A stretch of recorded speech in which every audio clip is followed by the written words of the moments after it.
So chapter లెవరేజెస్ కి meaning అనేవి 2 meanings ఉన్నాయనుకున్నాం. So first మనం మాట్లాడుకునేది ఏంటంటే ఫస్ట్ మీనింగ్ రాసుకుందాం. Leverage refers to the ability of the firm in employing long term funds లేకపోతే long term funds having a fixed cost to enhance the returns to the owners. In other words, leverage is the amount of debt that a firm uses to finance its assets. మనకి ఇది ఒక meaning అమ్మా.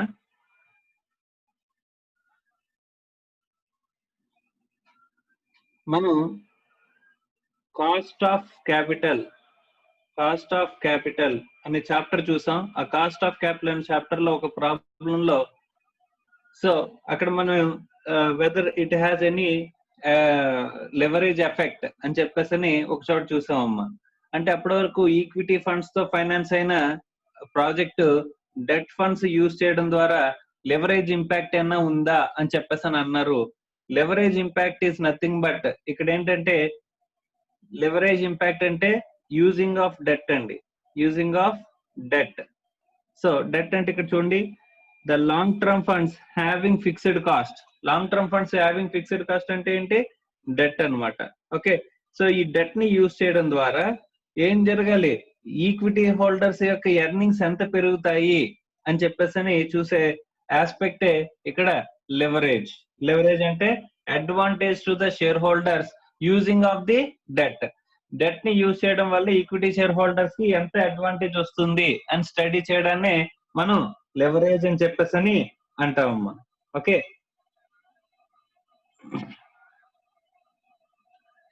So ఏదైనా firm having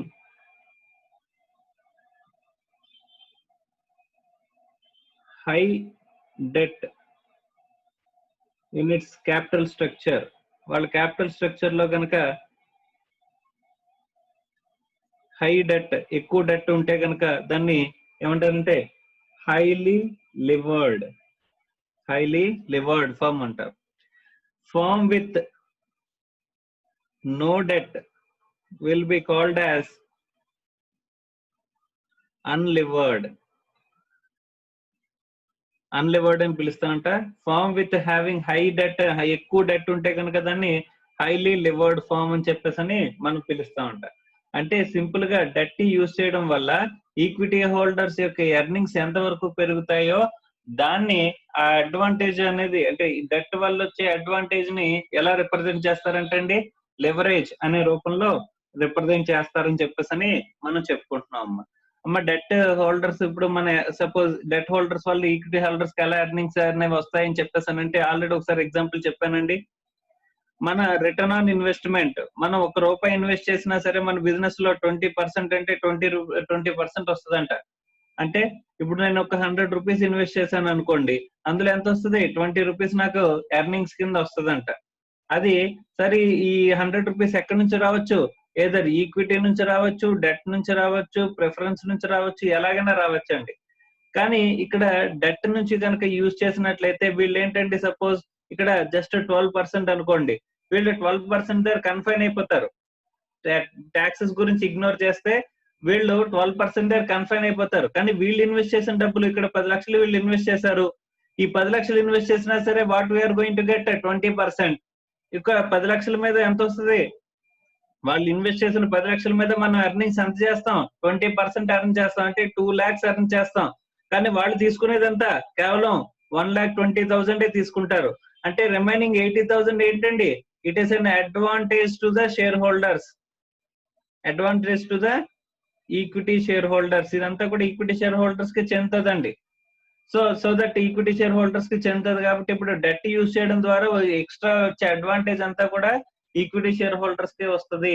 ఆ advantage అనేది చూడడాన్ని ఆ debt usage ద్వారా earnings equity share holders కి ఎంతైతే మనకి ఎంత ఎర్న్ చేయగలుగుతున్నారు ఈక్విటీ షేర్ హోల్డర్స్ అని చెప్పేసి చూసే స్టడీనే లెవరేజ్ అని చెప్పేసి అంటారు.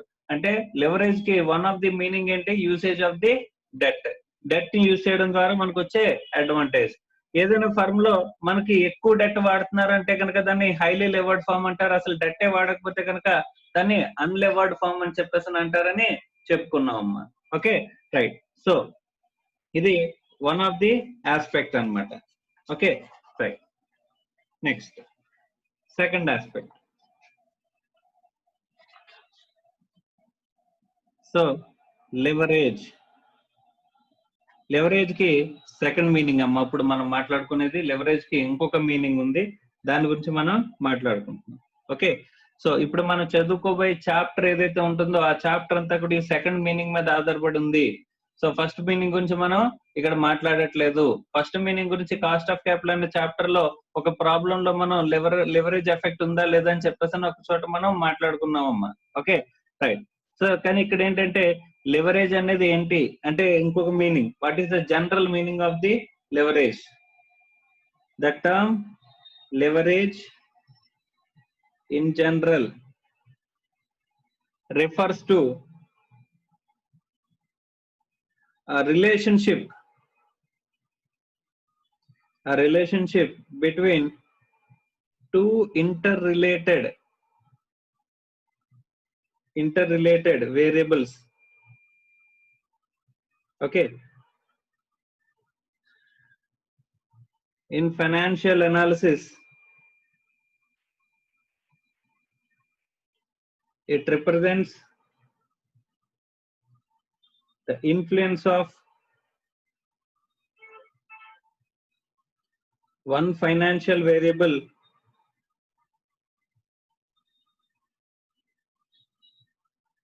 over the other financial variable.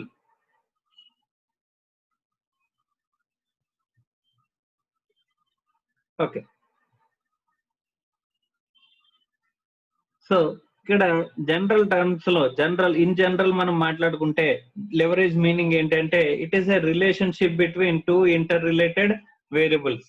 అంటే టూ ఇంటర్ రిలేటెడ్ వేరియబుల్స్ మధ్య స్టడీ చేయాలి అంటే కనుక రిలేషన్షిప్ ని డ్రా చేయాలనుకుంటే కనుక మనం ఆ రిలేషన్ డ్రా చేసేది ఎలా డ్రా చేస్తామని చెప్పేసానంటే లెవరేజ్ ద్వారా డ్రా చేస్తామంట. సో దాన్ని కూడా లెవరేజ్ అని చెప్పేసి చెప్తున్నారండి. ఓకే. సో ఒక ఫైనాన్షియల్ వేరియబుల్ ఇంకొక ఫైనాన్షియల్ వేరియబుల్ తో ఉన్న రిలేషన్ మనం ఎలాగా రిప్రజెంట్ చేయొచ్చు అంటే కనుక represented through the leverage. Okay. So ఆ రిలేషన్షిప్ ని స్టడీ చేయడాన్ని ఇక్కడ ఏమంటున్నాడండి లెవరేజ్ అని చెప్పేసి చెప్తున్నాడు అండి. Okay right.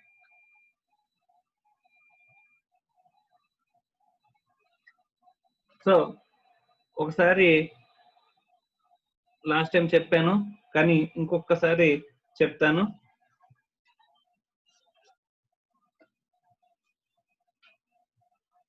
Income statement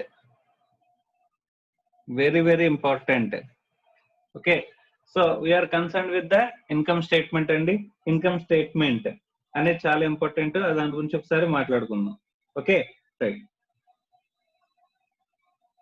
so first any income statement ఇక్కడ start with sales minus variable cost తీసేస్తే మనకి కాంట్రిబ్యూషన్ వస్తుందమ్మా. ఈ కాంట్రిబ్యూషన్ లోంచి minus fixed cost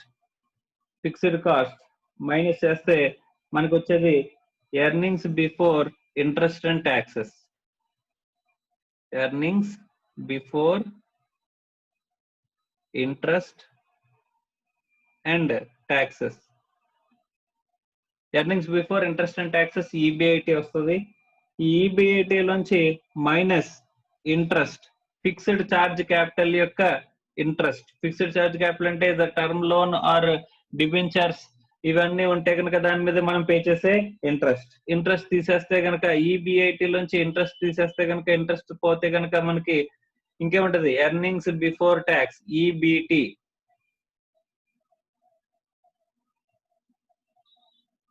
earnings before tax. ఇక్కడ ఇంట్రెస్ట్ కి ట్యాక్స్ అడ్వాంటేజ్ ఉంటది కాబట్టి మనం బిఫోర్ ట్యాక్సెస్ మనం ఏం చేస్తున్నాం, ఇంట్రెస్ట్ మైనస్ చేస్తున్నాం. So EBT earnings before tax, దీంట్లోంచి ట్యాక్సెస్ మనం మైనస్ చేస్తే earnings after tax. Earnings after tax. So earnings after tax ఏదైతే వచ్చిందో ట్యాక్స్ పే చేసిన తర్వాత వచ్చే ఎర్నింగ్స్ ని ఎవరెవరు పంచుకుంటారంటే కనుక preference share holders, equity share holders పంచుకుంటారు. సో కాబట్టి మైనస్ ప్రిఫరెన్స్ డివిడెండ్. సో ఎక్కడి నుంచి ప్రిఫరెన్స్ డివిడెండ్ పే చేస్తారండి, ట్యాక్సెస్ పే చేయగా మిగిలిన డబ్బుల్లోంచి మనం ఏం చేస్తాం, ప్రిఫరెన్స్ డివిడెండ్ పే చేస్తాము. సో దానివల్ల ప్రిఫరెన్స్ డివిడెండ్ వల్ల మనకి ట్యాక్స్ అడ్వాంటేజ్ ఉండదు, but interest will have tax advantage. So కాబట్టి ట్యాక్సెస్ కి బిఫోర్ గా మనం మైనస్ చేస్తున్నాం. సో ట్యాక్సెస్ తర్వాత మనం ప్రిఫరెన్స్ డివిడెండ్ ఎందుకు మైనస్ చేస్తున్నాం అని చెప్పేసానంటే కనుక ఇక్కడ preference dividend has no tax advantage. Tax కోసం మనం ప్రిఫరెన్స్ డివిడెండ్ పే చేసిన దాన్ని క్లెయిమ్ చేసుకోలేము. సో ఎర్నింగ్స్ ఆఫ్టర్ ట్యాక్స్ నుంచి ప్రిఫరెన్స్ డివిడెండ్ తీసేస్తే కనుక మిగిలేది earnings available to equity share holders. Earnings available to equity share holders. So ఇక్కడ ఇది earnings available to equity share holders అయితే ది నెంబర్ ఆఫ్ షేర్స్ తో కనుక మనం డివైడ్ చేసినట్లయితే, నెంబర్ ఆఫ్ షేర్స్ తో కనుక డివైడ్ చేసినట్లయితే we will get EPS. Divide the earnings available to equity shareholders divided by number of shares. చేస్తే కనుక మనకి వచ్చేది ఏంటంటే అండి EPS, earnings per share. Ultimate గా ఈక్విటీ షేర్ హోల్డర్స్ కి మనకి ఎంత ఎర్నింగ్స్ వస్తున్నాయని చెప్పేసి అంటే it is going to be ఈ పర్ షేర్ చూసుకుంటే ఈపీఎస్. అదే టోటల్ వాల్యూ ఎంత అంటే earnings available to equity share holders. ఇది మనకి ఈక్విటీ షేర్ హోల్డర్స్ కి మిగిలే అడ్వాంటేజ్, మిగిలే ఆస్పెక్ట్, మిగిలే అమౌంట్ అని చెప్పేసి చెప్పుకుంటున్నాం అండి. Okay right. సో ఇక్కడ లెవరేజ్ అనే దాన్ని ఒకసారి చూద్దాం. లెవరేజెస్ కి ఇన్కమ్ స్టేట్మెంట్ కి రిలేషన్ ఏంటి అనేది ఒకసారి చూద్దాం.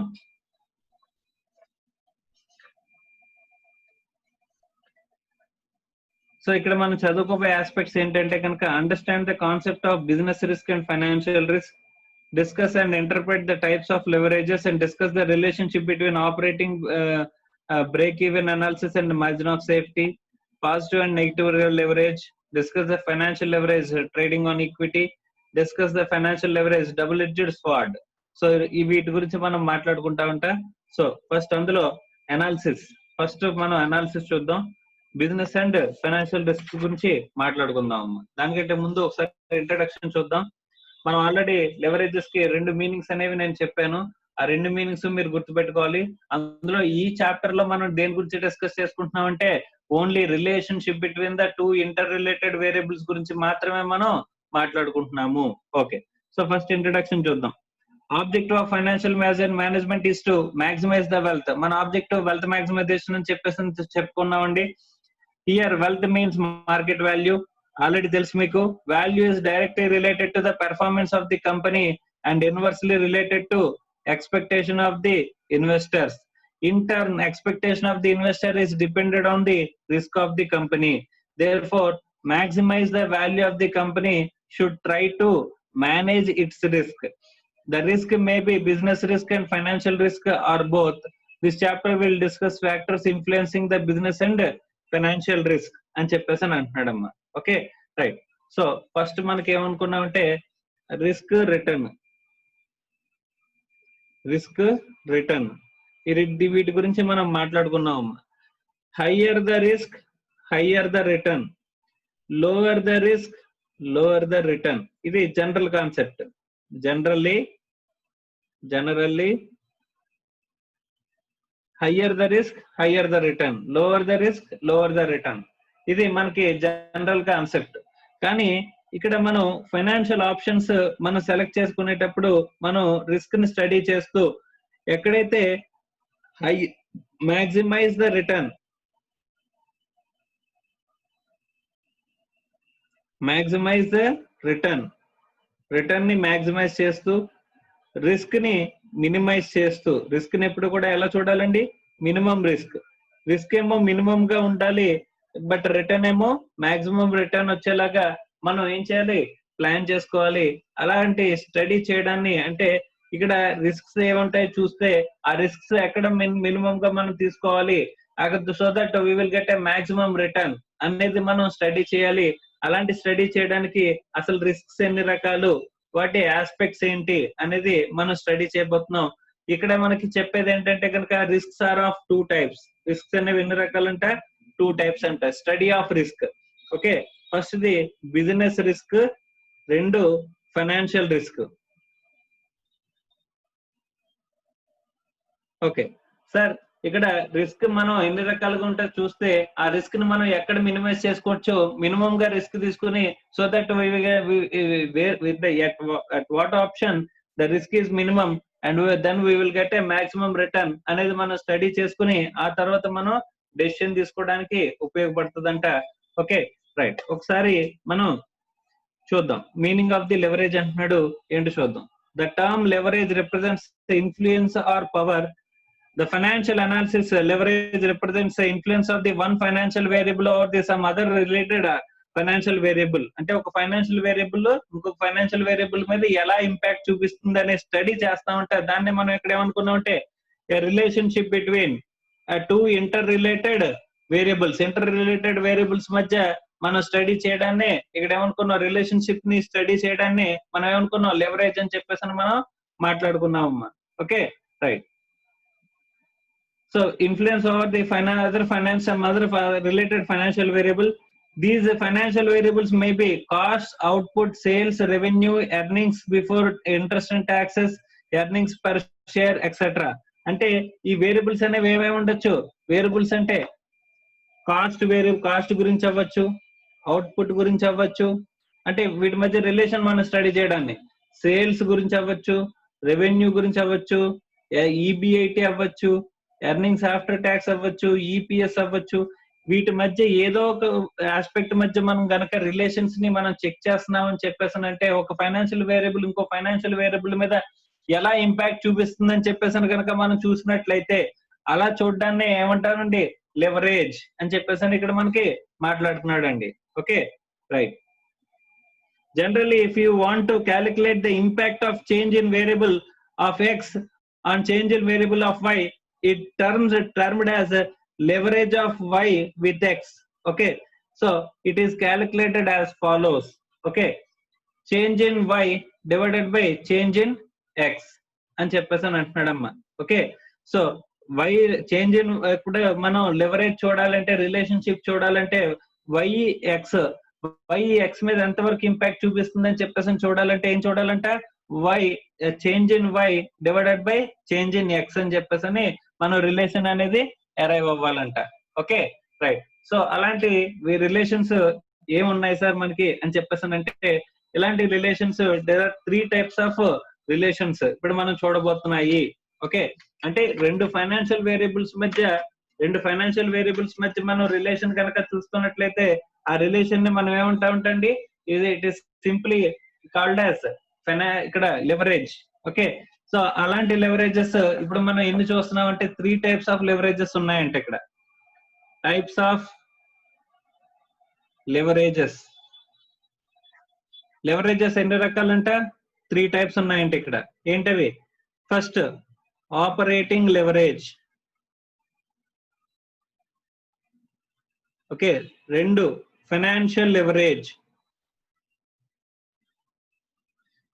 Next combined leverage. సో ఈ 3 ఆస్పెక్ట్స్ ఉన్నాయంట. ఈ మూడింటి గురించి చూద్దాం. సో ఫస్ట్ అంటే లెవరేజ్ అంటే ఏమనుకున్నాం, relationship between 2 inter related variables అని చెప్పేసి అన్నారు కదండి. 2 ఇంటర్ రిలేటెడ్ వేరియబుల్స్ గురించి స్టడీ చేయడం అని చెప్పేసి అన్నారు. అలాంటప్పుడు ఆపరేటింగ్ లెవరేజ్ అంటే ఇందులో కూడా 2 ఇంటర్ రిలేటెడ్ వేరియబుల్స్ గురించి స్టడీ ఉంటది. ఫైనాన్షియల్ లెవరేజ్ అంటే ఇక్కడ కూడా 2 ఇంటర్ రిలేటెడ్ వేరియబుల్స్ గురించి స్టడీ ఉంటది. కంబైన్డ్ లెవరేజ్ అన్నా సరే 2 ఇంటర్ రిలేటెడ్ వేరియబుల్స్ మధ్య స్టడీ అనేది ఉంటది. సో ఫస్ట్ ఆపరేటింగ్ లెవరేజ్ అంటే ఏం చేస్తారు, ఏ ఆస్పెక్ట్స్ చూస్తారని చూద్దాం. It is A relationship between sales and EBIT and indicate the business risk అంటున్నాడు. ఓకే, ఇక్కడ దేని గురించి వస్తారంట, సేల్స్ కి ఈబిఐటికి మధ్య ఉన్న రిలేషన్ అనేది ఇక్కడ మనం రిప్రజెంట్ చేసే దాన్ని ఏమంటారంట, ఆపరేటింగ్ లెవరేజ్ అని చెప్పేసి చెప్తారంటండి. అమ్మ టూ ఇంటర్ రిలేటెడ్ వేరియబుల్స్ మధ్య స్టడీ చేయడాన్ని, అంటే ఒక ఫైనాన్షియల్ వేరియబుల్ ఇంకో ఫైనాన్షియల్ వేరియబుల్ మీద ఎంతవరకు ఇంపాక్ట్ చూపిస్తుంది అని చెప్పేసి చూడడాన్ని మనం ఏమనుకున్నాం, లెవరేజ్ అని చెప్పేసి మనం మాట్లాడుకున్నాం. ఇక్కడ ఆపరేటింగ్ లెవరేజ్ అనే పేరుతో మనకి ఇక్కడ రిలేషన్షిప్ దేని గురించి స్టడీ చేస్తున్నామంట, సేల్స్ కి ఈబిఐటికి. We're studying about the sales and EBIT, వీటి మధ్య రిలేషన్. అంటే సేల్స్ అనేది ఈబిఐటి మీద ఎంతవరకు ఇంపాక్ట్ చూపిస్తుంది అని చెప్పేసి చేసే స్టడీని మనం ఏమంటాం, ఆపరేటింగ్ లెవరేజ్ అని చెప్పేసి చెప్తాం. ఈ ఆపరేటింగ్ లెవరేజ్ దేన్ని ఇండికేట్ చేస్తుందంటే కనుక బిజినెస్ రిస్క్ ని ఇండికేట్ చేస్తుందంట. ఏ రిస్క్ ని ఇండికేట్ చేస్తుందంట, బిజినెస్ రిస్క్ ని ఇండికేట్ చేస్తుంది అని చెప్పేసి చెప్తున్నారు. అంటే ఇప్పుడు సపోజ్ మన సేల్స్ పెరిగితే ఈబిఐటి ఎంత చేంజ్ అవుతుంది, సేల్స్ తగ్గితే ఈబిఐటి ఎంత చేంజ్ అవుతుంది అనే రిలేషన్ అండి. అంటే సేల్స్ వల్ల ఈబిఐటిలో ఎంతవరకు చేంజెస్ ఉంటాయి అని చెప్పేసి చూసే స్టడీని, టూ ఇంటర్ రిలేటెడ్ వేరియబుల్స్ మధ్య చేసే స్టడీని మనం ఏమంటున్నాం, ఆపరేటింగ్ లెవరేజ్ అని చెప్పేసి చెప్తున్నాం అమ్మ. Okay right. ఇప్పుడు సేల్స్ కి ఈబిఐటికి మధ్య రిలేషన్ మనం డెరైవ్ చేస్తే దేన్ని రిప్రజెంట్ చేసినట్టంట, బిజినెస్ రిస్క్ ని రిప్రజెంట్ చేసినట్టంట. రిస్క్స్ ఎన్ని రకాలని చెప్పేసి అనుకున్నాం, ఇక్కడ స్టడీ చేసేవి టూ రిస్క్స్ గురించి మనం మాట్లాడుకుంటామని చెప్పేసి మాట్లాడుకున్నాం, business risk, financial risk. Okay right. అందులో ఆపరేటింగ్ లెవరేజ్, లెవరేజ్ అంటే టూ ఇంటర్ రిలేటెడ్ వేరియబుల్స్ మధ్య రిలేషన్ కాబట్టి, ఒక ఫైనాన్షియల్ వేరియబుల్ ఇంకో ఫైనాన్షియల్ వేరియబుల్ మీద ఎంతవరకు ఇంపాక్ట్ చూపిస్తుందని చేసే స్టడీ కాబట్టి, ఇక్కడ సేల్స్ కి ఈబిఐటికి కనుక మనకి అంటే రిలేషన్షిప్ కావాలి అనుకుంటే కనుక అప్పుడు మనకి ఏ లెవరేజ్ అది, ఆపరేటింగ్ లెవరేజ్. అండ్ అక్కడ రిస్క్ రిప్రజెంట్ చేసే రిస్క్ ఏంటి, బిజినెస్ రిస్క్. రైట్ అమ్మా, ఇంకా డీటెయిల్ గా చెప్తానమ్మా. ఓకే జస్ట్ ఈ వీటి ఇంట్రడక్షన్ అయిపోయినవ్వండి, ఇంకా డీటెయిల్ గా మనం మాట్లాడుకుందాం ఈ రిస్క్ల గురించి, వాటి గురించి. Next financial leverage. Financial leverage అంటే ఏం చెప్తున్నాడండి, ఇక్కడ చూడండి. Financial leverage, it is the relationship between EBIT and EPS and indicates financial risk అని చెప్పేసి అంటున్నాడు. ఓకే సో ఈబిఐటికి ఈపీఎస్ కి, ఈబిఐటికి ఈపీఎస్ కి మధ్య ఉన్న రిలేషన్ ఏదైతే ఉంటుందో ఆ రిలేషన్ ని రిప్రజెంట్ చేసేదాన్ని, అంటే ఈబిఐటి ఎంత చేంజ్ అయితే ఈపీఎస్ ఎంత చేంజ్ అవుతుంది అని చెప్పే చూసే రిలేషన్ ఏదైతే ఉంటుందో ఆ రిలేషన్ ని మనం ఏమంటామంటే ఫైనాన్షియల్ లెవరేజ్. అంటే two inter related variables called EBIT and EPS, రెండింటికి మధ్య ఉన్న రిలేషన్ మనం చూడడాన్ని ఫైనాన్షియల్ లెవరేజ్ అని చెప్పేసి అంటారు, విచ్ రిప్రజెంట్స్ ఫైనాన్షియల్ రిస్క్. ఏ రిస్క్ ని రిప్రజెంట్ చేస్తుందంట, ఫైనాన్షియల్ రిస్క్ ని రిప్రజెంట్ చేస్తుందంట. Okay right. Next last combined leverage. అంటే it is a relationship between sales and EPS. It is a relation between sales and EPS. అంటే మనకి sales లో ఎంత చేంజ్ అయితే ఈపీఎస్ ఎంత చేంజ్ అవుతుంది, సేల్స్ పెరిగితే ఈపీఎస్ ఇంపాక్ట్ ఎలా ఉంటుంది, సేల్స్ తగ్గితే ఈపీఎస్ ఇంపాక్ట్ ఎలా ఉంటుంది అని చెప్పేసి మనం చూసుకుంటే కనుక అక్కడ దట్ రిప్రజెంట్స్ ఆ స్టడీని మనం ఏమంటాం, కంబైన్డ్ లెవరేజ్ అని చెప్పేసి చెప్తా ఉంటాండి. సో ఆపరేటింగ్ లెవరేజ్ అంటే సేల్స్ కి ఈబిఐటికి మధ్య relation, two inter related variables మధ్య ఉండే రిలేషన్ ని ఇక్కడ మనం ఆపరేటింగ్ లెవరేజ్ అంటున్నాం, విచ్ రిప్రజెంట్స్ బిజినెస్ రిస్క్ అంటున్నారు. ఫైనాన్షియల్ లెవరేజ్ అంటే ఈబిఐటికి ఈపీఎస్ కి ఉండే రిలేషన్, సో దట్ ఏం అరేజ్ అవుతుంది, ఫైనాన్షియల్ రిస్క్ అరేజ్ అవుతుంది. నెక్స్ట్ కంబైన్డ్ లెవరేజ్ అంటే సేల్స్ కి ఈపీఎస్ కి మధ్య ఉండే relation, which represents total risk. అంటే ఇక్కడ రిస్క్ అంటే టోటల్ గా ఎంత ఏమున్నాయి, business risk and financial risk. ఈ రెండింటిని కలిపి total risk means here business risk and financial risk. ఈ రెండింటిని కలిపిన రిలేషన్ ని మనం చూసుకుంటే కనుక అక్కడ టోటల్ రిస్క్ ని రిప్రజెంట్ చేయడం అని చెప్పేసి చెప్తారంట. ఓకే రైట్ సార్, ఇది నాకు అర్థమైంది సార్. టైప్స్ ఆఫ్ లెవరేజెస్ అంటే వేరియస్ రిలేషన్స్ ఇక్కడ మనం చూడబోయేది ఏంటంటే ఆపరేటింగ్ లెవరేజ్ అని చూస్తున్నాం, so that we can study about the relationship between sales and EBIT. అలాగే ఫైనాన్షియల్ లెవరేజ్ అనేది చూస్తాం, ఈబిఐటికి ఈపీఎస్ కి మధ్య ఉండే రిలేషన్షిప్. అలాగే కంబైన్డ్ లెవరేజ్ సేల్స్ కి ఈపీఎస్ కి మధ్య ఉండే రిలేషన్షిప్ ని మనం చూస్తాం.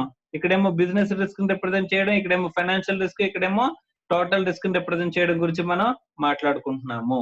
Okay right sir. ఇక్కడ బిజినెస్ రిస్క్ అన్నారు కదా సార్, బిజినెస్ రిస్క్ అంటే ఏంటి? బిజినెస్ రిస్క్ అంటే ఏంటి? ఇక్కడ సేల్స్ కి ఈబిఐటికి మధ్యలో బిజినెస్ రిస్క్ ఎలా కనిపిస్తుంది? సేల్స్ కి ఈబిఐటికి మధ్యలో బిజినెస్ రిస్క్ అనేది ఎలా రిప్రజెంట్ అవుతుంది అని చెప్తే, ఇప్పుడు ఒక విషయం మనం మాట్లాడుకుందాం. నేను ఒక షాప్ పెట్టానమ్మా. షాప్ పెట్టి ఇక్కడ షాప్ పెట్టాలంటే, ఒక బిజినెస్ పెట్టాలంటే కనుక ఏం చేయాలి? నేను ఇక్కడ ఫస్ట్ ప్రెమిసెస్ రెంట్ కి తీసుకోవాలి, ఎంప్లాయీస్ తీసుకోవాలి, తర్వాత స్టాక్ అనేది నేను కొనాలి. Okay right. So premises rent తీసుకున్నానంట, ప్రెమిసెస్ రెంట్ 25,000 అంట. ఓకే. సో ఎంప్లాయీస్ ని హైర్ చేసుకున్నానంట, ఎంప్లాయీస్ శాలరీస్ 15,000 అంట. ఓకే. తర్వాత స్టాక్ పెట్టుకుని నేను సేల్స్ స్టార్ట్ చేశానంట. సో ఇక్కడ సేల్స్ అనేవి అస్సలు జరగలేదు అని చెప్పేసి అనుకుంటే కనుక, ఆ పీరియడ్ లో అసలు సేల్స్ అనేది జరగలేదు అని చెప్పేసి అనుకుంటే నేనేం చేయొచ్చండి? కొన్న స్టాక్ ని నేను రిటర్న్ ఇచ్చేసి నేను డబ్బులు తీసేసుకోవచ్చండి. ఓకే. సో కొన్న స్టాక్ ని నేను రిటర్న్ ఇచ్చేసి నేను డబ్బులు తీసుకోవచ్చు. కానీ ఇక్కడ నేను ఎవ్రీ మంత్ రన్ చేసిన ఈ ఫిక్స్డ్ కాస్ట్లు ఏవైతే ఉన్నాయో, ఈ ఫిక్స్డ్ కాస్ట్ ని నేను తిరిగి తీసుకోగలనా? రెంట్ కానీ, ఇక్కడ రెంట్ సార్ నేను ప్రిన్సెస్ అసలు పెట్టాను కానీ ఎవడో సేల్స్ రాలేదు, కొనుక్కోలేదు, సో దట్ నాకు లాస్ వచ్చింది. సో కాబట్టి ఏం చేస్తారు? మీ బిల్డింగ్ మీరు తీసుకోండి, నా రెంట్ నాకు ఇచ్చేయండి అని చెప్పేసానంటే తిరిగి ఇస్తారండి? ఇవ్వరు. So it is A fixed charge, it is A fixed cost.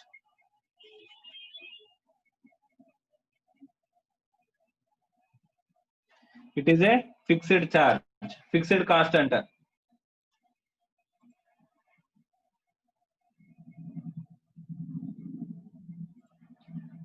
So ఇక్కడ ఫిక్స్డ్ ఛార్జ్, ఫిక్స్డ్ కాస్ట్ అంట. అంటే ఒకవేళ మనకి లాస్ అంటూ వస్తే దేని వల్ల వస్తుందండి? ఈ ఆస్పెక్ట్ వల్ల మనకి లాస్ వచ్చే అవకాశం అనేది ఉంటది. అంటే బిజినెస్ లో రిస్క్ అనేది ఎలా అరైజ్ అవుతుందండి? దేని వల్ల అరైజ్ అవుతుందండి? ఫిక్స్డ్ కాస్ట్ల వల్ల మనకి అరైజ్ అవుతుంది. ఇక్కడ బిజినెస్ రిస్క్ అనేది అరైజ్ అవుతుంది. సో బిజినెస్ రిస్క్ అనేది అరైజ్ అవడానికి ఛాన్సెస్ ఏమున్నాయి అంటే, లాసెస్ రావడానికి ఛాన్స్ ఏమున్నదంటే కనుక, అసలు మనకి యాక్టివిటీయే లేకపోయినా సరే మనం ఖచ్చితంగా మీట్ అవ్వాల్సిన ఎక్స్పెన్సెస్ ఏంటి? ఈ ఫిక్స్డ్ కాస్ట్. వీటిని తప్పించుకోగలమా? తప్పించుకోలేము. సో కాబట్టి దాన్ని రిప్రజెంట్ చేసేది ఏంటంటే బిజినెస్ రిస్క్ అంట. Business risk. Okay right. Next financial risk. Sir ఇక్కడ ఇది ఏదైతే బిజినెస్ లో నేను ఒక 20 lakhs ఇన్వెస్ట్ చేశాను అనుకోండి, 20 lakhs నేను ఇన్వెస్ట్ చేశాను అనుకోండి బిజినెస్ లో. ఇన్వెస్ట్ చేసేటప్పుడు ఈ 20 lakhs నేను ఎలా తీసుకొచ్చాను తెలుసా? ఈ 20 lakhs నేను ఎలా తీసుకొచ్చాను తెలుసా? ఈక్విటీ తెచ్చానంటే కొంత డెట్ రేస్ చేశానంట. ఈక్విటీ వాడికి ప్రాబ్లం లేదు, కానీ డెట్ వాడితో ప్రాబ్లం ఏంటంటే కనుక, నేను ఒక 6 months కనుక బిజినెస్, లేకపోతే 1 year కనుక నేను బిజినెస్ తీసుకున్నాను, చూశాను అని చెప్పేసానంటే, ఇక్కడ ఈ 1 year లోని నేను ఈ ఫిక్స్డ్ కాస్ట్ ఖచ్చితంగా పే చేయాలి. అలాగే ఇక్కడ డెట్ వచ్చేసరికి 10 lakhs అనుకోండి, అట్ ద రేట్ ఆఫ్ 20% అనుకోండి మనం తెచ్చింది. రిటర్న్ ఇక్కడ 20% డెట్ కాస్ట్ పే చేసి తీసుకొచ్చాను అనుకుంటే కనుక, వీడికి ఇయర్ ఎండ్ వచ్చేసరికి ఎంత పే చేయాలండి? 2 lakhs పే చేయాలి. ఈక్విటీ హోల్డర్స్ కి, బాబు నాకు డబ్బులు ఏం రాలేదు, నువ్వు ఇచ్చిన డబ్బులు నేను పే చేయలేను అని చెప్పేసి మనం చెప్పచ్చండి. కానీ అక్కడ ఆడు ఆ రిస్క్ ని కన్సిడర్ చేసి ఈక్విటీలో ఇన్వెస్ట్ చేశాడు. కానీ ఇక డెట్ హోల్డర్ కి అలా కాదండి, వాడికి ఖచ్చితంగా ఆబ్లిగేషన్ ప్రకారం మనం ఎంత పే చేసేయాలి? 2 lakhs అనేది పే చేసేయాలి. సో వీడికి 2 lakhs అనేది ఇంట్రెస్ట్ అనేది నేను ఫిక్స్డ్ గా పే చేయాలి, నాకు బిజినెస్ జరిగినా జరగకపోయినా సరే. ఎలాగైతే ఈ రెంట్, ఎంప్లాయీస్ కాస్ట్ ని నేను తప్పించుకోలేనో, అలాగే నేను ఇక్కడ ఈ ఇంట్రెస్ట్ కాస్ట్ కూడా నేను తప్పించుకోలేను. సో ఇది బిజినెస్. ఇక్కడైతే ఈ బిజినెస్ నేచర్ ప్రకారం ఖచ్చితంగా మనం ప్రిన్సెస్ రెంట్ కి తీసుకోవాలి, ఎంప్లాయీస్ ని హైర్ చేసుకోవాలి. అది నా బిజినెస్ లో ఇంటర్నల్ గా ఉండే స్ట్రక్చర్ అండి. ఖచ్చితంగా లేకపోతే నేను అసలు బిజినెస్ చేయలేను. సో దాని వల్ల రైజన్ రిస్క్ ని ఏమంటారండి? బిజినెస్ రిస్క్ అంటున్నారు. అలా కాకుండా ఈ 20 లక్షల్ని మనం ఈ డెట్ కాకుండా ఈక్విటీ ద్వారా తెచ్చుకున్నాం అనుకోండి, డెట్ ద్వారా కాకుండా అసలు ఈక్విటీ ద్వారానే పూర్తిగా తెచ్చుకున్నాం అనుకోండి, can we avoid this financial risk? Can we avoid this financial risk? Yes. So financial risk ని మనం ఏం చేయొచ్చంట? అవాయిడ్ చేయొచ్చంట. అంటే ఇక్కడ ఫిక్స్డ్ కాస్ట్ ఏదైతే ఇంట్రెస్ట్ ఉంటుందో ఆ ఇంట్రెస్ట్ కాస్ట్ ని మనం ఏం చేయొచ్చు? ఎలిమినేట్ చేసుకోవచ్చు అని చెప్పేసి చెప్తున్నారు.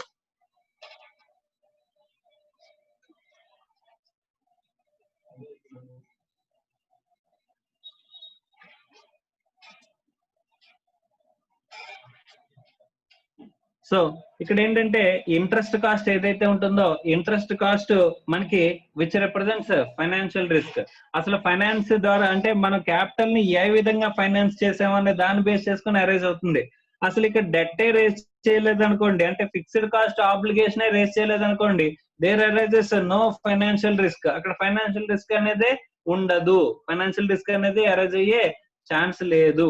ఓకే, సో ఇది ఫైనాన్షియల్ రిస్క్ ని రిప్రజెంట్ చేసే aspect. Okay, so interest cost అంటే fixed charge capital. Fixed charge capital వాళ్ళకి మనకి ఏం అరైజ్ అవుతుందంట? Financial risk. సార్ ఈ రెండు రిస్కుల్లో దేన్ని అవాయిడ్ చేయొచ్చు మనం? Which can be avoidable? Avoidable risks ఏంటి అంటే కనుక we cannot avoid business risk. we cannot avoid business risk. Can we avoid business risk? No. ఎందుకంటే ఇక్కడ ప్రిన్సెస్ ని నేను తీసుకోవడం మానేసిన, లేకపోతే ఎంప్లాయీస్ ని హైర్ చేసుకోవడం మానేసిన నేను బిజినెస్ రన్ చేయగలనా? చేయలేనండి. అలాంటప్పుడు can we avoid this business risk? No. But can we avoid this financial risk? Yes. ఎందుకు అని చెప్పేసానంటే ఇక్కడ ఫిక్స్డ్ ఛార్జ్ క్యాపిటల్ ఉండడం వల్ల మాత్రమే ఫిక్స్డ్ గా పే చేయాల్సిన ఆబ్లిగేషన్ అనేది అరైజ్ అవుతుంది. ఇప్పుడు ప్రాఫిట్ ఉన్నా లేకపోయినా సరే నేను ఇక్కడ పే చేయాల్సింది ఎవరికి పే చేయాలి? ఎవరికి పే చేయక్కర్లేదు. ప్రాఫిట్ ఉంటేనే ఈక్విటీ షేర్ హోల్డర్స్ కి పే చేస్తాం, ప్రాఫిట్ లేకపోతే అసలు పే చేయం. కానీ ఇక్కడ డిబెంచర్ హోల్డర్స్ ఉన్నారు అనుకుంటే కనుక, డెట్ హోల్డర్స్ ఉన్నారు అనుకుంటే కనుక వాళ్ళకి ఖచ్చితంగా ప్రాఫిట్ ఉన్నా లేకపోయినా సరే మనం పే చేయాలి. అలా పే చేసే దాన్ని మనం ఏమంటామంటే రిస్క్. ఫిక్స్డ్ చార్జ్ క్యాపిటల్ వల్ల మనకి అరైజ్ అయ్యే రిస్క్ అంట. ఆ రిస్క్ ఏముంటది? Financial risk. ఈ ఫైనాన్షియల్ రిస్క్ అనేది ఇక్కడ ఫిక్స్డ్ చార్జ్ క్యాపిటల్ వల్ల మనకి అరైజ్ అవుతుంది. Fixed charge capital. Sir fixed charge Capitals అంటే ఏమున్నాయి సార్? లైక్ డెట్, అలాగే ప్రిఫరెన్స్ డివిడెండ్ కూడా some what extent fixed charge అనండి. ప్రాఫిట్ ఉంటే కనుక ఖచ్చితంగా ఎవరికి పే చేస్తాం? ఓకే, ప్రిఫరెన్స్ డివిడెండ్ కి పే చేయాల్సిన అవసరం ఉంటుంది. సో కాబట్టి ఇది కూడా some what extent it is also a fixed charge capital. అంటే ఇక్కడ కూడా మనకి అంటే టాక్సెస్ పే చేసిన తర్వాత ప్రాఫిట్ మిగిలితే కనుక ప్రాఫిట్ ని ఫస్ట్ ఎవరికి పే చేస్తాం? ప్రిఫరెన్స్ డివిడెండ్ కి పే చేస్తాం. కాబట్టి నా దృష్టిలో ఇది కూడా మనకి ఏంటి? ఫిక్స్డ్ చార్జ్ క్యాపిటల్ తోనే సమానం అండి. సార్ ఈ can we avoid this risk అంటే బిజినెస్ రిస్క్ ని అవాయిడ్ చేస్తే అసలు బిజినెస్ జరగదు. అలాంటిది ఫైనాన్షియల్ రిస్క్ ని కానీ మనం ఏం చేయొచ్చు? మన క్యాపిటల్ స్ట్రక్చర్ డెసిషన్స్ ద్వారా, కంటే క్యాపిటల్ స్ట్రక్చర్ ఎలా ఉండాలని డెసిషన్స్ ద్వారా మనం ఏం చేసుకోవచ్చు? We can avoid the risk. అంటే క్యాపిటల్ కాంపోజిషన్ ఎలా ఉండాలి? పూర్తిగా ఈక్విటీ తీసుకున్నాం అనుకోండి, వాడికి ఉంటే పే చేస్తాం, లేకపోతే పే చేయం. అలాంటప్పుడు వీ కెన్ అవాయిడ్ ద ఏంటి? ఇక్కడ ఫైనాన్షియల్ రిస్క్ ని మనం అవాయిడ్ చేయొచ్చు. ఓకే, సో ఈ రెండింటిని కలిపి స్టడీ చేస్తే దాన్ని ఏమంటారంటే combined risk, that is total risk, that is combined leverage. Right sir, ఇక్కడ మనకి ఇన్కమ్ స్టేట్మెంట్ అని ఇందాక చెప్పాను కదండి. ఇన్కమ్ స్టేట్మెంట్ లో ఈ రిస్క్స్ ని మనం ఇన్కార్పొరేట్ చేసి ఒక్కసారి స్టడీ చేసి చూద్దాం అమ్మా. ఓకే, ఫస్ట్ సేల్స్ ఏదైతే ఉంటుందో సేల్స్ కి ఇన్ ప్రపోర్షన్ డైరెక్ట్ రిలేషన్ లో ఏముంటదంట? వేరియబుల్ కాస్ట్ ఉంటదంట. సేల్స్ కి డైరెక్ట్ ప్రపోర్షన్ లో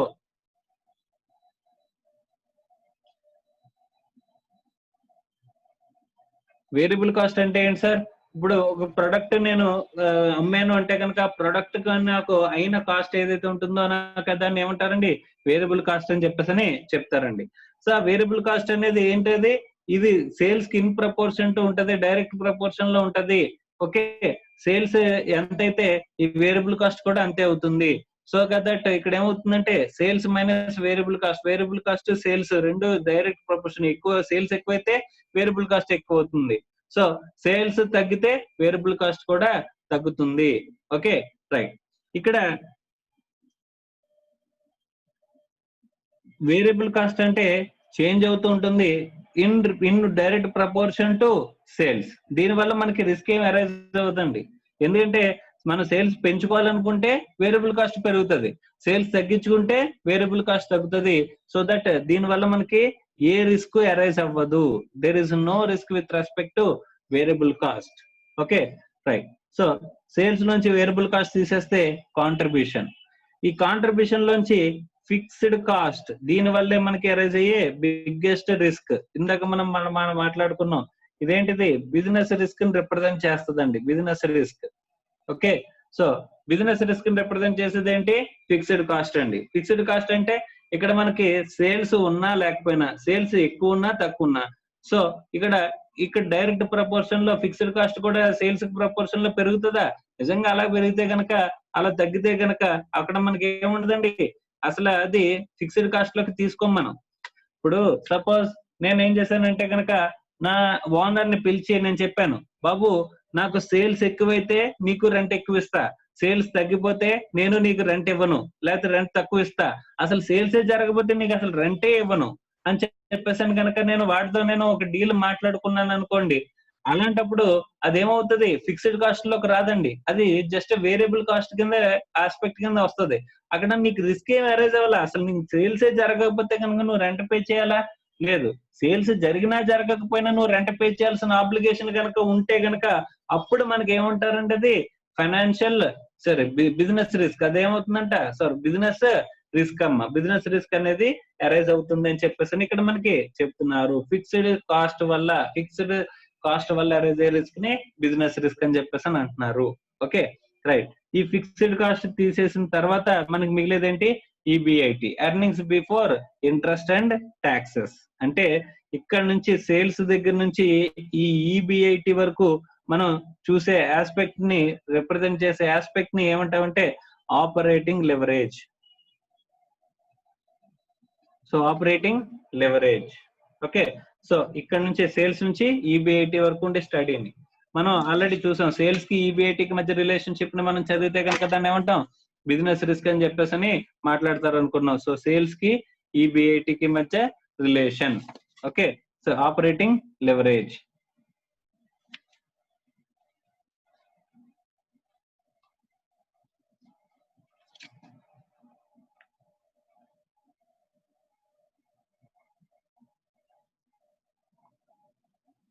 సో నెక్స్ట్ ఈ ఈబిఐటికి ఈపీఎస్ కి మధ్య స్టడీని మనం ఏంటంటే ఫైనాన్షియల్ లెవరేజ్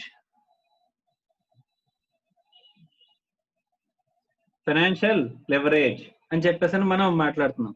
ఓకే, ఈ ఫైనాన్షియల్ లెవరేజ్ అంటే ఏంటి అని చెప్పేసానంటే కనుక, విచ్ రిప్రజెంట్స్ ఫైనాన్షియల్ రిస్క్ అంటే ఎక్కడ అరైజ్ అవుతుందండి, ఇక్కడ ఇంట్రెస్ట్ కాస్ట్, ఇక్కడ ప్రిఫరెన్స్ డివిడెండ్, ఈ రెండు కూడా మనం మాట్లాడుకుంటే కనుక ఖచ్చితంగా ప్రాఫిట్స్ ఉంటే కనుక మనం పే చేయాల్సింది ప్రిఫరెన్స్ డివిడెండ్, ప్రాఫిట్ ఉన్నా లేకపోయినా పే చేయాల్సింది ఇంట్రెస్ట్. సో ఈ ఇద్దరికి కూడా కంపల్సరీగా పే చేయాల్సిన అవసరం ఉందా లేదా? ఎస్, ఈ రెండు కూడా మనకి రిప్రజెంట్ చేసేది ఏంటంటే, ఈ రెండు ఫిక్స్డ్ కాస్ట్ ని రిప్రజెంట్ చేస్తున్నాయంట. ఈ రెండు కూడా మనకి ఫిక్స్డ్ కాస్ట్ ని రిప్రజెంట్ చేస్తున్నాయంట.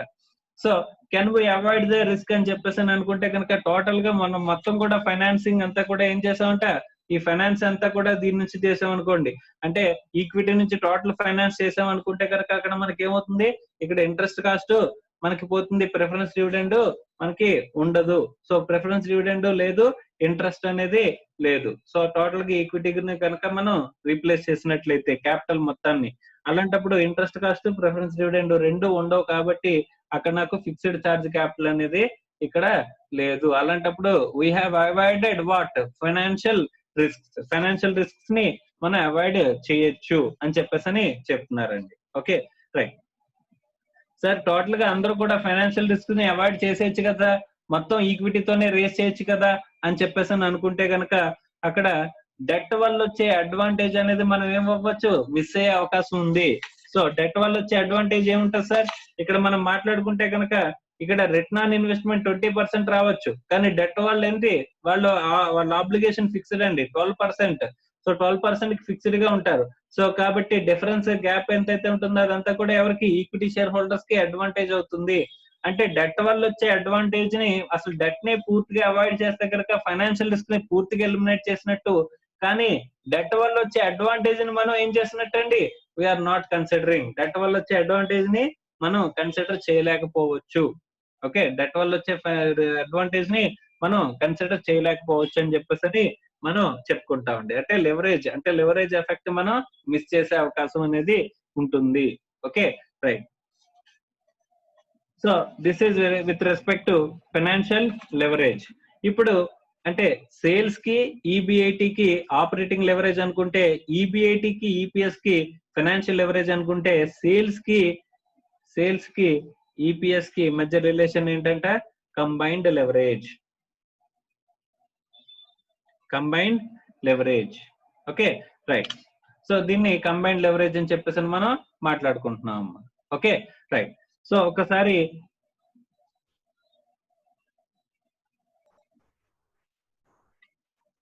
సో బిజినెస్ రిస్క్ అంటే ఎక్కడ రైజ్ అవుతుంది సార్? ఫిక్స్డ్ కాస్ట్ దగ్గర రైజ్ అయ్యేది బిజినెస్ రిస్క్. అది ఇంట్రెస్ట్, ప్రిఫరెన్స్ డివిడెండ్ దగ్గర రైజ్ అయ్యేది financial risk. So we cannot avoid business risk ని అవాయిడ్ చేస్తే అసలు బిజినెస్ జరగదు. కానీ ఇక్కడ ఫైనాన్షియల్ రిస్క్ ని ఇక్కడ మనం అవాయిడ్ చేయొచ్చా? Yes, we can avoid. ఎలా అవాయిడ్ చేస్తాం సార్? ఫిక్స్డ్ ఛార్జ్ క్యాపిటల్ ఏదైతే ఉంటుందో ఆ ఫిక్స్డ్ ఛార్జ్ క్యాపిటల్ ని ఇక్కడ మనకి తీసేసి పూర్తిగా ఈక్విటీతో కనుక మనం ఫండ్స్ రేస్ చేస్తే అక్కడ ఏమవుతుంది? We can avoid the financial risk ని మనం అవాయిడ్ చేయొచ్చు. కానీ ఫైనాన్షియల్ రిస్క్ ని పూర్తిగా అవాయిడ్ చేస్తే మనం ఏం కోల్పోతాం?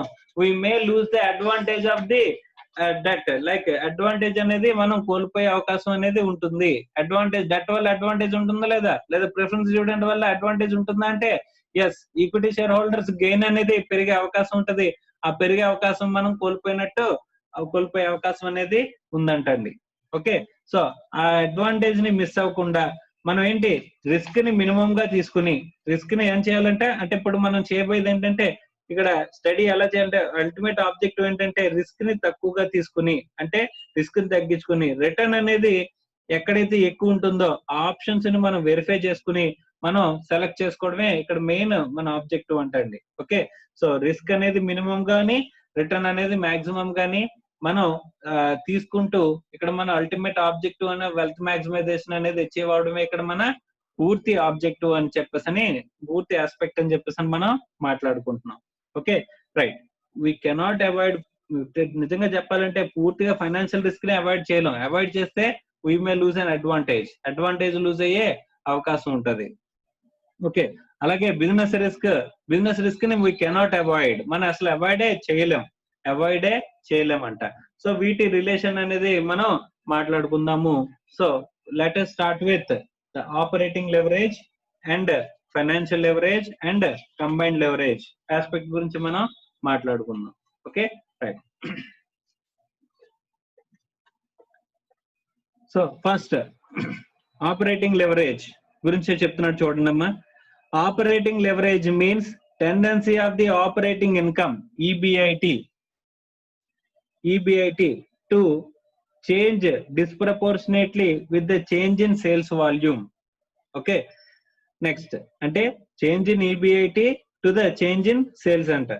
This disproportionate change is caused by operating fixed cost. అంటే ఈ చేంజ్ అనేది దేని వల్ల వస్తుంది? వేరియబుల్ కాస్ట్ వల్ల వస్తుందా అమ్మా? సేల్స్ పెరిగితే ఈబిఐటి ఎలా చేంజ్ అవుతుంది అని చెప్పేసి చూస్తే స్టడీ ఏదైతే ఉంటుందో ఇక్కడ మనకి అదే ఆపరేటింగ్ లెవరేజ్ అని అన్నారండి. ఇక్కడ సేల్స్ అనేది పెరిగితే ఈబిఐటి అనేది ఏం ఇంపాక్ట్ ఎలా జరుగుతుంది అంటే అసలు చేంజ్ వచ్చే అవకాశం ఎక్కడ ఉందండి? సేల్స్ పెరిగితే అక్కడ సేల్స్ పెరిగింది అనుకోండి, వేరియబుల్ కాస్ట్ కూడా పెరుగుతుంది. So variable cost sales contribution sales direct proportion లో ఉంటాయి. కానీ ఏది చేంజ్ అయ్యే అవకాశం ఉంది? సేల్స్ ఈబిఐటి చేంజ్ అయ్యే అవకాశం ఉంది.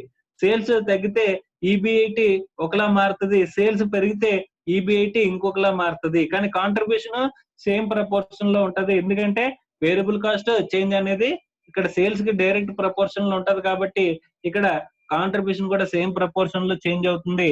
కానీ ఇక్కడ సేల్స్ చేంజ్ అయితే ఇక్కడ ఈబిఐటి అనేది మనకి వేరే ప్రపోర్షన్ లో మారే అవకాశం ఉంది. అది ఎలా చేంజ్ అవుతుంది అనేది చూసే స్టడీనే ఇక్కడ operating leverage. Okay, so first operating leverage. Operating leverage means tendency of operating income EBIT to change disproportionately with the change in sales volume. This disproportionate change is caused by operating fixed cost. Okay, fixed cost, operating fixed cost వల్ల మనకి ఈ change అనేది arise అయ్యే అవకాశం ఉంది అంటున్నారండి. ఎందుకంటే sales పెరిగితే వేరియబుల్ కాస్ట్ కూడా సేమ్ ప్రపోర్షన్ లో పెరుగుతుంది కాబట్టి కాంట్రిబ్యూషన్ లో పెద్ద చేంజ్ అనేది ప్రపోర్షన్ లో అదే సేమ్ ప్రపోర్షన్ లో మారుతుంది. కానీ ఫిక్స్డ్ కాస్ట్ వల్ల మాత్రమే ఈబిఐటి లో వచ్చే చేంజ్ అనేది జరిగే అవకాశం అనేది ఉంటది. In other words, operating leverage may be defined as employment of a fixed asset with a fixed cost. Employment of an asset with a fixed cost so that enough revenue can be generated to cover all the fixed and variable costs. Okay, so the usage of the assets which company pays a fixed cost called operating leverage. Operating leverage functions of three factors. Amount of fixed cost, అంటే operating leverage దేని మీద base అయి ఉంటుందంటే కనుక మనకయ్యే fixed cost ని base చేసుకుని, next variable contribution margin and volume of sales, ఈ మూడిటి మీద బేస్ అయ్యి మనకి ఈ ఆపరేటింగ్ లెవరేజ్ అనేది ఉంటుందని చెప్పేసి అని అంటున్నాడండి. Next, degree of operating leverage. When we measure the magnitude of the disproportionate change, it is termed as degree of leverage. Degree of operating leverage may be defined as a percentage change in EBIT with respect to percentage change in sales quantity. అమ్మ, ఇందాక మనం ఇక్కడ disproportionate change అనేది ఏదైతే ఉందో, disproportionate change అనేది మనం మాట్లాడుకునేటప్పుడు meaning of measurement of leverage ఎలా చేస్తాం అనుకున్నాం? Change in Y divided by change in X అని చెప్పేసి అని అనుకున్నాం. సో ఇక్కడ మనం దేని గురించి మాట్లాడుకుంటున్నాం అంటే సేల్స్ కి ఈబిఐటికి మధ్య రిలేషన్ గురించి మాట్లాడుకుంటే కనుక ఇక్కడ ఏమంటున్నాడండి, సేల్స్ కి ఈబిఐటికి మధ్య రిలేషన్ గురించి మనం మాట్లాడుకుంటే ఎలా మాట్లాడుకోవాలంటే ఇది ఎక్స్ ఇది వై అనుకుంటే కనుక change in EBIT divided by change in sales. Okay, is a percentage change in EBIT by percentage change in sales is represented by, ఎలా రిప్రజెంట్ చేస్తుందంట, degree of operating leverage.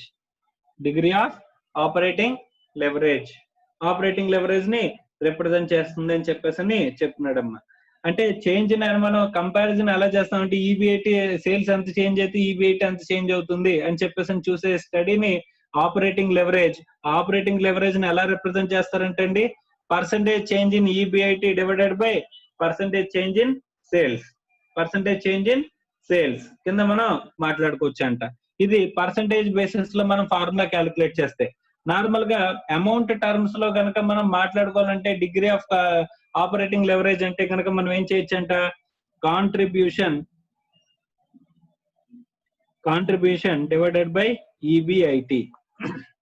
Contribution divided by EBIT దీన్నే ఎలా అంటారంటే actual గా contribution divided by contribution minus fixed cost. So contribution divided by contribution లోంచి fixed cost ని minus చేస్తే కనుక, అంటే ఫిక్స్డ్ కాస్ట్ వల్లే మనకి ఈ రిస్క్ కాబట్టి రిలేషన్ అనేది చదివేటప్పుడు కాంట్రిబ్యూషన్ లోంచి కాంట్రిబ్యూషన్ ఎలా చేంజ్ అవుతుంది అంటే, కాంట్రిబ్యూషన్ అనేది ఎలా చేంజ్ అవుతుందండి, in proportion to sales. Variable cost వల్ల మనకి పెద్దగా ఇంపాక్ట్ ఉండదు. సో సేల్స్ ప్రపోర్షన్ లోనే వేరియబుల్ కాస్ట్ కూడా ఉంటది కాబట్టి కాంట్రిబ్యూషన్ కూడా సేమ్ ప్రపోర్షన్ లోనే ఉంటదమ్మా. కానీ కాంట్రిబ్యూషన్ కి ఈబిఐటికి చేంజ్ అనేది వస్తుంది. ఎందుకు చేంజ్ వస్తుంది? ఫిక్స్డ్ కాస్ట్ డైరెక్ట్ ప్రపోర్షన్ లో ఉంటది కాబట్టి మనకి చేంజ్ వస్తుంది. So that contribution by EBIT ఇది అమౌంట్ టర్మ్స్ లో ఇస్తే కనుక అక్కడ మనకి ఫార్ములా ఏంటి, ఆపరేటింగ్ లెవరేజ్ అంటే కాంట్రిబ్యూషన్ బై ఈబిఐటి. అదే పర్సంటేజ్ టర్మ్స్ లో ఇస్తే కనుక మనకి ఫార్ములా ఏంటంటే percentage change in EBIT by percentage change in sales అని చెప్పేసి మనం మాట్లాడుకుంటున్నాం అంటండి. Okay, right. Next,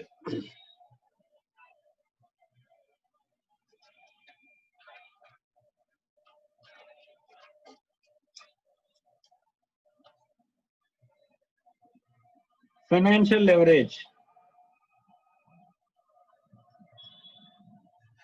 degree of financial leverage. Degree of financial leverage అంటే పర్సంటేజ్ చేంజ్ ఇన్ ఈపీఎస్. మనకి సేల్స్ కి ఈపీఎస్ కి ఈబిఐటికి ఈపీఎస్ కి ఈబిఐటికి ఈపీఎస్ కి మధ్య రిలేషన్ మనం చదువుతుంటే కనుక అది ఏంటది ఫైనాన్షియల్ లెవరేజ్. సో కాబట్టి ఇది ఎక్స్ ఇది వై అనుకుంటే కనుక ఇక్కడ మనకి percentage change in EPS divided by percentage change in EBIT, percentage change in EBIT అని చెప్పేసి చెప్తున్నాడమ్మా. ఇది పర్సంటేజ్ టర్మ్స్ లో చెప్తుంటే కనుక మనకి పర్సంటేజ్ టర్మ్స్ లో మనం మాట్లాడుకుంటే, అదే రూపీ టర్మ్స్ లో మనం అమౌంట్ టర్మ్స్ లో మనం మాట్లాడుకుంటే కనుక అమౌంట్ టర్మ్స్ లో కనుక మనం మాట్లాడుకున్నట్లయితే అప్పుడు మనకి financial leverage equals to EBIT divided by EBT. Sir EBIT by EBT అంటే ఏంటి sir? EBIT divided by EBIT minus interest. ఈ ఇంట్రెస్ట్ ఇక్కడ ఫిక్స్డ్ కాస్ట్ కాబట్టి. సార్ ఇది ఓన్లీ మనకి ఏమున్నప్పుడు డిబెంచర్స్ కాస్ట్, డిబెంచర్స్ ఒకటే ఉన్నప్పుడు అక్కడ డిబెంచర్స్ కి ఇంట్రెస్ట్ ఒకటే పే చేస్తాం కాబట్టి ఇంట్రెస్ట్ ఒకటే ఫిక్స్డ్ కాస్ట్ కాబట్టి ఇంట్రెస్ట్ ఫిక్స్డ్ కాస్ట్ కింద మాట్లాడుకుంటే, సార్ మన క్యాపిటల్ స్ట్రక్చర్ లో ప్రిఫరెన్స్ డివిడెండ్ కూడా ఉంటే అప్పుడు ఈబిఐటి డివైడెడ్ బై, ఇది ఎప్పుడండి in case of no preference dividend, preference dividend లేని సిచ్యువేషన్ లో. ఒకవేళ ప్రిఫరెన్స్ డివిడెండ్ ఉంటే కనుక ఇఫ్ ప్రిఫరెన్స్ డివిడెండ్ ఉంటే కనుక అప్పుడు దాన్ని కూడా మనం ఇన్కార్పొరేట్ చేయాలి. ఎలాగంటే EBIT divided by EBIT minus interest cost తో కలిపి మనం ఏం చేయాలి? ప్రిఫరెన్స్ డివిడెండ్ కూడా మైనస్ చేయాలి. సో ప్రిఫరెన్స్ డివిడెండ్ మనం మైనస్ చేయడం అంటే ఏంటంటే కనుక మనం ప్రిఫరెన్స్ డివిడెండ్ పే చేయాలంటే కనుక ట్యాక్స్ దాటిన తర్వాత మనం పే చేయాలమ్మా. అంటే ఇప్పుడు నేను ఈబిఐటి కనుక ఇక్కడ ఈబిటి కనుక ఒక 100 రూపీస్ వచ్చిందంటే కనుక, సపోజ్ ఈబిటి అనేది నాకు 100 వచ్చింది అంటే కనుక నేను 100 రూపీస్ ప్రిఫరెన్స్ డివిడెండ్ పే చేసేయగలనా? పే చేయలేను. ఎందుకంటే ఇందులోంచి ఒక 30 రూపీస్ ఒక 50% అనుకోండి, 50 రూపీస్ ట్యాక్స్ పోతుంది, 50 రూపీస్ ట్యాక్స్ పోతుంది. అంటే రిమైనింగ్ 50 మాత్రమే ట్యాక్సెస్ పోయిన తర్వాత మనకి మిగిలింది మాత్రమే నేను ఏం పే చేయగలనండి? ప్రిఫరెన్స్ డివిడెండ్ పే చేయగలను. అంటే నేను ప్రిఫరెన్స్ డివిడెండ్ కనుక 50 రూపాయలు నేను పే చేయాలంటే కనుక నేను ఎంత సంపాదించాలి? 100 రూపీస్ సంపాదించాలి. అంటే ఎలా సంపాదించాలంటే కనుక ట్యాక్స్ తో కలిపి నేను సంపాదించాలి. ట్యాక్స్ 100 రూపాయలు నేను కనుక సంపాదిస్తే అందులోంచి ట్యాక్స్ మైనస్ చేస్తే కనుక అప్పుడు మనకి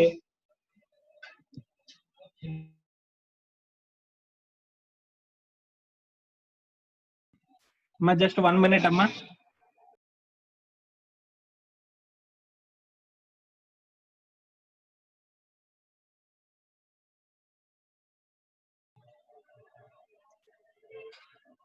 ఇక్కడ నేను 100 రూపీస్ కనుక పే చేయాలి అంటే అంటే 50 రూపీస్ ప్రిఫరెన్స్ డివిడెండ్ పే చేయాలి అంటే కనుక నేను ఎంత ఎర్న్ చేయాలండి? ఈ ట్యాక్సెస్ కి కంటే ముందు 100 రూపాయలు నేను ఎర్న్ చేస్తే కనుక అందులోంచి ట్యాక్సెస్ పోయి అప్పుడు మిగిలిందంతా 50 రూపీస్ ప్రిఫరెన్స్ డివిడెండ్ కింద నాకు మిగులుతుందంట. సో నేను ప్రిఫరెన్స్ డివిడెండ్ పే చేయాలంటే కనుక how much I need to earn అని చెప్పేసి అనుకుంటే ట్యాక్స్ తో కలిపి నేను ఎర్న్ చేయాలి. సో ఇక్కడ 50 డివైడెడ్ బై 1 మైనస్ 0.5 ట్యాక్స్ తీసేస్తే కనుక అప్పుడు ఎంత అవుతుందండి? 50 డివైడెడ్ బై 0.5, 0.5 అంటే ఎంత అవుతుంది? 100. సో ఈ 100 రూపీస్ కనుక నేను ఎర్న్ చేసినట్లయితే so that I can pay preference dividend. So కాబట్టి ఇక్కడ ఏంటంటే ప్రిఫరెన్స్ డివిడెండ్ నేను పే చేయాలంటే కనుక నాట్ ఓన్లీ ఇంట్రెస్ట్ ఒకటే ఇక్కడ ప్రిఫరెన్స్ డివిడెండ్ ఎంతైతే పే చేయాలో అంతే ఎర్న్ చేస్తే సరిపోదు, దాంతో పాటుగా ట్యాక్స్ కూడా నేను ఎర్న్ చేయాలి. దాన్ని రిప్రజెంట్ చేసేదే PD by 1 minus T. So PD by 1 minus T అంటే విచ్ రిప్రజెంట్స్ ట్యాక్స్ తో పాటు కలిపి నేను ఎర్న్ చేయాలి. కాబట్టి ప్రిఫరెన్స్ డివిడెండ్ కూడా మనకి ఇక్కడ ఫిక్స్డ్ కాస్ట్ అంటే ఫిక్స్డ్ రిస్క్ కాబట్టి, ఎందుకంటే ప్రాఫిట్ ఉంటే ఖచ్చితంగా వాడికి పే చేయాలి. కానీ ప్రాఫిట్ ఉన్నా సరే ఈక్విటీ షేర్ హోల్డర్స్ కి పే చేయాల్సిన అవసరం లేదు. వాళ్ళ వల్ల మనకి రిస్క్ అరైజ్ అయ్యే అవకాశం ఉందా?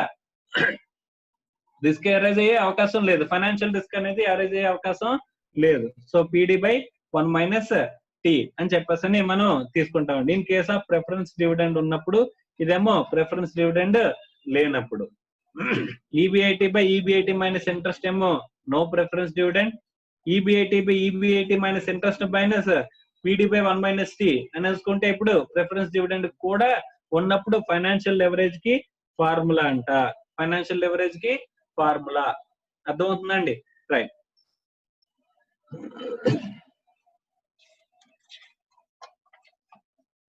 Next combined leverage. Combined leverage formula ఏంటంటే degree of combined leverage equals to percent. ఇక్కడ కంబైన్డ్ లెవరేజ్ దేనికండి? సేల్స్ కి ఈపీఎస్ కి. కాబట్టి పర్సెంటేజ్ దీన్ని ఎక్స్ దీన్ని వై అని చెప్పేసి అనుకుంటే percentage change in EPS divided by percentage change in sales. ఇది పర్సెంటేజ్ టర్మ్స్ లో ఫార్ములా అండి, పర్సెంటేజ్ టర్మ్స్ లో. అదే అమౌంట్ టర్మ్స్ లో కనుక మనం మాట్లాడుకుంటే కనుక అప్పుడు combined leverage equals to contribution by EBT, earnings before tax.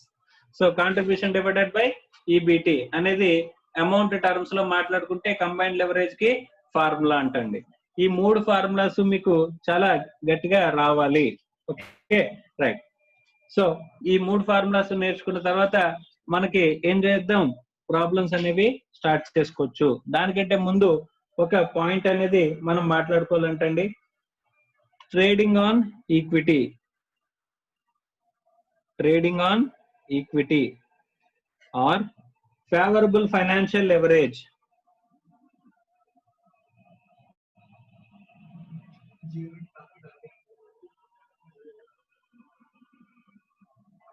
Or leverage effect or gearing effect. So favorable financial leverage, leverage effect, trading on equity, gearing effect. ఇక్కడ ఏవైతే ఉంటాయో ఈ వీటిని మనం డిస్కస్ చేసుకుందాం. లెవరేజ్ ఎఫెక్ట్ అంటే మనకి వీటన్ని పర్యాయ పదాలు అండి, అంటే ఆల్టర్నేట్ సినానిమ్స్. ఓకే, లెవరేజ్ అన్న, ఎఫెక్ట్ అన్న, ఫేవరబుల్ ఫైనాన్షియల్ లెవరేజ్ అన్న, ట్రేడింగ్ ఆన్ ఈక్విటీ అన్న, గేరింగ్ ఎఫెక్ట్ అన్న అన్ని ఒక్కటే. ఓకే, సో గేరింగ్ ఎఫెక్ట్ ని, లెవరేజ్ ఎఫెక్ట్ ని కాస్ట్ ఆఫ్ క్యాపిటల్ అనే చాప్టర్ లో మనం మాట్లాడుకునేటప్పుడు ప్రాబ్లమ్స్ లో మధ్యలో మనకు వస్తే కనుక మనం మాట్లాడుకున్నామండి using of the debt. So using of the debt వల్ల మనకు వచ్చే అడ్వాంటేజ్ ఏదైతే ఉంటుందో ఆ advantage favourable financial leverage situation అసలు ఎప్పుడు ఉంటుంది అని చెప్పేసి అంటే కనుక అసలు ఎప్పుడు ఉంటుందండి? ఇప్పుడు మనం రిటర్న్ ఆన్ ఇన్వెస్ట్మెంట్, మనం ఎగ్జాంపుల్ లో ప్రీవియస్ గా మనం మాట్లాడుకున్న ఎగ్జాంపుల్ లో ఎక్కడంటే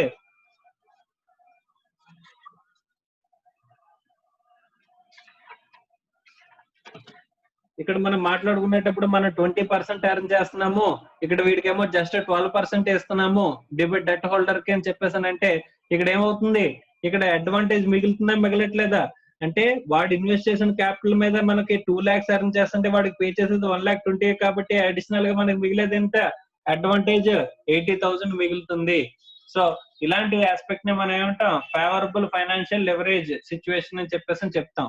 అది ఎప్పుడు అరైజ్ అవుతుందంటే when you are earning more than the cost of debt, your return on investment is more than the cost of debt ఉంటే కనుక అప్పుడు there is a case of favorable financial leverage situation. అలా కాకుండా నువ్వు debt ఏమో 20% pay చేస్తున్నావు cost of debt, కానీ నువ్వు ఎర్న్ చేసేదేమో 12% అనుకోండి, ఏమైపోతుంది, ఈక్విటీ షేర్ హోల్డర్స్ సంకనాయిపోతారండి. ఎందుకంటే ఇక్కడ డిఫరెన్స్, ఇక్కడ మనం ఎర్న్ చేసేది 12%, ఇక్కడ ఏంటి 20% వీడికి పే చేయాలంటే ఎక్స్ట్రా 8% మనం పే చేయాల్సి వస్తుంది. Is it a favourable financial leverage? It is not a favourable situation, it is a disfavour situation to the equity share holders. Equity share holders earnings లోంచి కోత పడుతుంది, ఈక్విటీ షేర్ హోల్డర్స్ ఎర్నింగ్స్ నుంచి డబ్బులు బయటకు పోతాయి. So కాబట్టి it is not a favourable financial situation. So favourable financial leverage or leverage effect or gearing effect అంటే advantage of taking debt. Debt వల్ల వచ్చే అడ్వాంటేజ్ అనేది ఎక్కడ చూస్తాము అని చెప్పేసానంటే కనుక when you earn your return on investment, నువ్వు ఇన్వెస్ట్ చేసిన దాని మీద డబ్బుల మీద నీకు ఎంతైతే రిటర్న్ వస్తుందో ఆ రిటర్న్ అనేది దేనికంటే ఎక్కువ ఉండాలి, డెట్ కాస్ట్ కంటే నీకు ఎక్కువ ఉంటే కనుక దాన్ని ఏమంటారంటే అండి favourable financial leverage situation, leverage effect or gearing effect అని చెప్పేసి మనకి ఆ ట్రేడింగ్ ఆన్ ఈక్విటీ అని చెప్పేసి మనకి చెప్తారు అని చెప్పేసి చెప్తున్నారండి. Okay, so this is with respect to the introduction of the leverages. Okay, so leverages కి ఇంట్రడక్షన్ అంటే అండి, అమ్మాయి లెవరేజెస్ కి ఇంట్రడక్షన్ మాత్రమే అయింది, ఇంకా పూర్తిగా ఏమీ కంప్లీట్ అవ్వలేదు. Okay right. సో ఇప్పటి వరకు మీకు చెప్పిందంతా కూడా మనకి మీకు మెటీరియల్ ఏదైతే ఉంటుందో మెటీరియల్ లో నేను ఇన్కార్పొరేట్ చేసి చెప్పానండి. సో ఆ సిచ్యువేషన్స్ అన్ని కూడా రైట్. సో ఒకసారి